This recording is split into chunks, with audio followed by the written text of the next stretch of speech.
Robert Kaufman has been a school principal for 21 years. During that time, he's discovered a truth about education and really any field involving good intentions and infinite demands. I think people are often just overwhelmed, he says. Being a principal is an ambiguous job, which lends itself to winging it. A new school leader will feel compelled to focus on the crises right in front of her. The trouble is that, at the end of a crisis-filled day, she'll realize she never did check in with that teacher who wanted advice on reteaching a math concept few pupils understood. The urgent crowds out the important. The important doesn't get done. Thanks to his 2 decades of experience, Kaufman imagined he was more effective than average. But in 2016, when he became the principal of Hillside Elementary School in Farmington Hills, Michigan, he knew he would be challenged in new ways. The school had an outsized proportion of English language learners. He wanted to find time to support his best teachers and mentor those who needed help. He wanted to focus on improving student performance without getting derailed by every late bus and broken pipe. So in late 2016, Kaufman signed on to the National SAM Innovation Project. This fascinating principal professional development program is centered on the belief that principal time is uniquely valuable. A teacher can influence the 25 students in his class. A principal can influence a whole school. But for principal time to be invested well, first the principal needs to know where his time goes. Then he can figure out options for redeploying time to the tasks that he does best. After that, he can do the hard work of following up daily to check that these lofty goals are reflected in the reality of how he spends his hours. Kaufman, who calls himself a data dork, was keen to get this information. After the principal did some initial work with SAM headquarters, a black-clad gentleman appeared at Hillside Elementary School to follow Kaufman around for a Monday through Friday school week. Like Kaufman's very own Boswell, the man recorded in 5-minute increments absolutely everything Kaufman did. This included snacks and water breaks. He followed him into the lunchroom and into meetings. He made notes as Kaufman dealt with the plethora of discipline issues that of course cropped up during a week when teachers were conscious of creating a good impression. Kaufman had prepared the staff, though he notes that they were still deadly curious about the whole process. Some tried to engage the mysterious scribe in conversation, generally with no result. He was beholden to clean data. Soon thereafter, Kaufman received his stats. He learned that he was spending 39.2% of his time on instructional leadership, the teacher and curriculum management that tends to be the highest value use of a principal's time.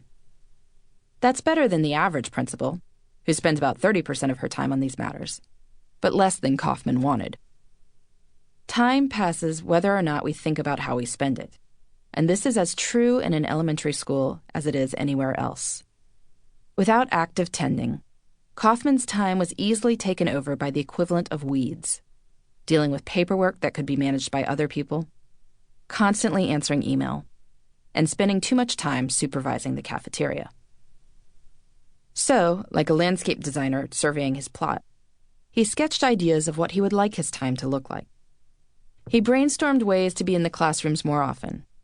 He created Teaching Tuesdays, during which he'd teach lessons to give teachers examples of techniques. Most worked, though some bombed, which was a learning experience for everyone. He designated times during which he would give teachers positive feedback. "I'm not a celebratory feedback guy," he confesses. "The joke is if I say it's okay, it means it's great. But lauding what goes right is curiously motivational."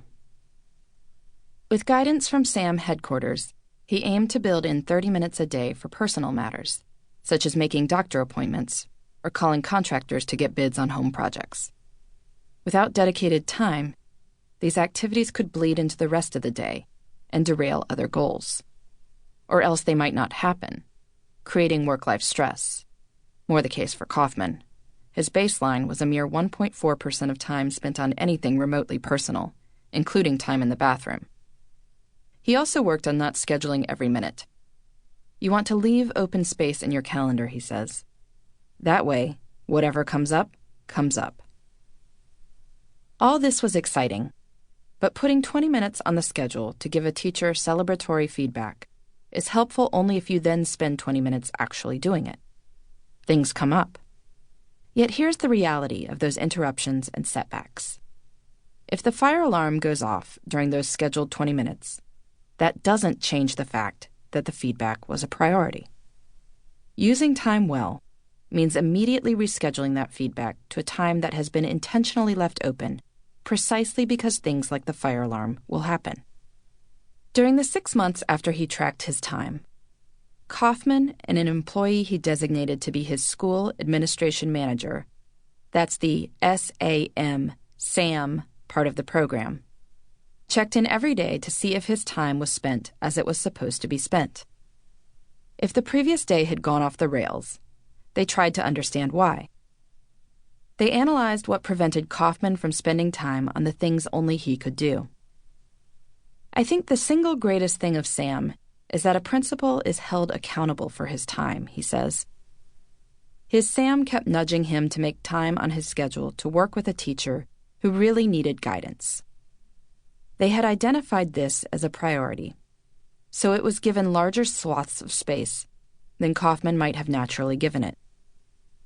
His Sam urged him to stop doing things, such as lunchroom duty, that others could do. They figured out who could be a first responder if a parent called about an issue that didn't need to be escalated up the chain of command. I was everywhere prior to Sam, Kaufman says. But we can't be everywhere, nor should we be everywhere. The result: